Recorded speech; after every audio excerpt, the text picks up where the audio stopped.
نکالیں یعقوب کا خط اور اس کا پہلا باب ذرا نکالیں اور اس کی دوسری آیت کو دیکھیں تو لکھا ہے اے میرے بھائیوں جب تم طرح طرح کی آزمائشوں میں پڑو تو اس کو یہ جان کر کمال خوشی کی بات سمجھنا کہ تمہارے ایمان کی آزمائش کیا پیدا کرتی ہے؟ صبر پیدا کرتی ہے۔ اور آگے لکھا ہے اور صبر کو اپنا پورا کام کرنے دو تاکہ تم پورے اور کامل ہو جاؤ اور تم میں کسی بات کی کمی نہ رہے۔ تمہیں کسی بات خدا ہمیں پرفیکٹ دیکھنا چاہتا ہے، اور پرفیکٹ ہم کب ہوں گے؟ جب خدا کے کلام پر عمل پیرا ہوں گے، جب خدا کے کلام کو ہم نوش کر لیں گے، جب خدا کے کلام کو ہم دلی طور پر قبول کر لیں گے، اور جب کبھی بھی آزمائشیں آئیں، مشکلات آئیں، پریشانیاں آئیں، ایسی صورتحال میں ڈٹ کر کھڑے ہو جائیں اور کہیں میں پیچھے ہٹنے والوں میں سے نہیں۔ بائبل مقدس میں پولس کے تعلق سے دیکھتے ہیں، پولس کو آزمائشوں کا سامنا کرنا پڑا، اور بائبل مقدس میں ہم صاف طور پر اعمال کی کتاب میں دیکھتے ہیں کہ پولس اور سیلاس وہ قید خانہ کی حالت میں تھے، اور ایسی صورتحال میں پاؤں کاٹ میں ٹھکے ہوئے ہیں، اذیت کی حالت میں ہیں، دکھ کی حالت میں ہیں، لیکن کلام کا بیج اندر گہرا ہو چکا تھا۔ آزمائشوں کی طرف نہیں دیکھا، حالات کی طرف انہوں نے نگاہ نہیں کی، بلکہ حالات کے بدلنے والے پر ان کی نگاہ تھی۔ اور بائبل مقدس میں ہم دیکھتے ہیں ایسی صورتحال میں جب وہ آزمائش کی حالت میں ہیں، دکھ کی حالت میں ہیں، پاؤں کاٹ میں ٹھکے ہوئے ہیں، اور یاد رکھیں کہ یہ بالکل ایسے پاؤں سٹیٹ تھے، پاؤں سے خون بہ رہا تھا،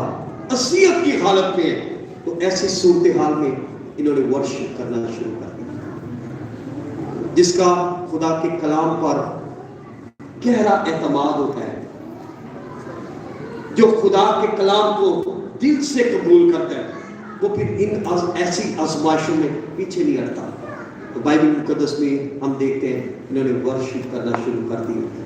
انہوں نے ستائش کرنا شروع کر دی، اور میں سوچ سکتا ہوں انہوں نے خدا کی حمد کرنا شروع، خدا تو بھلا ہے، خدا تو قدوس ہے، خدا تو پاک ہے، خدا تو عظیم ہے، خدا تو معجزات کرنے والا خداوند ہے۔ تو بائبل مقدس میں ہم دیکھتے ہیں او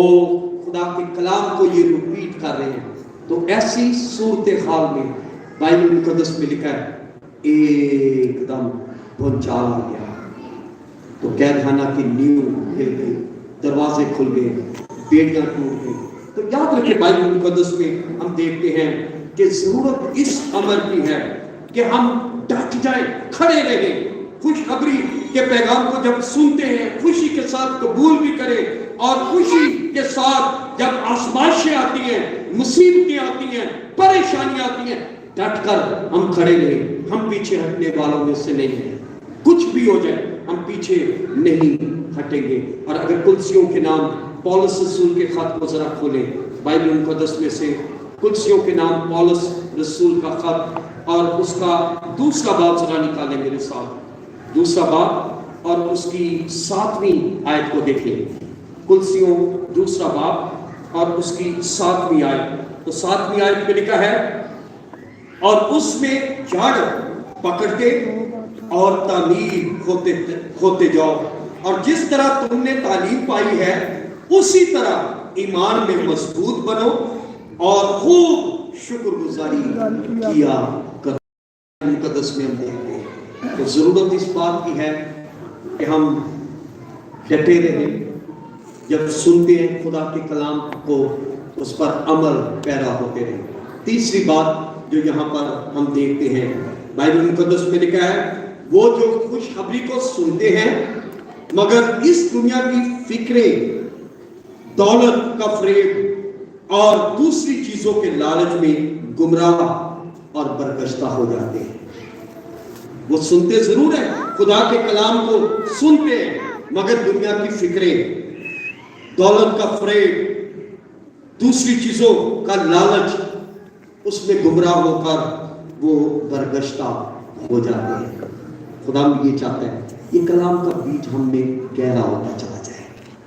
ہم خدا کے کلام کے بیج کو اپنی زندگیوں میں گہرا ہونے دیں۔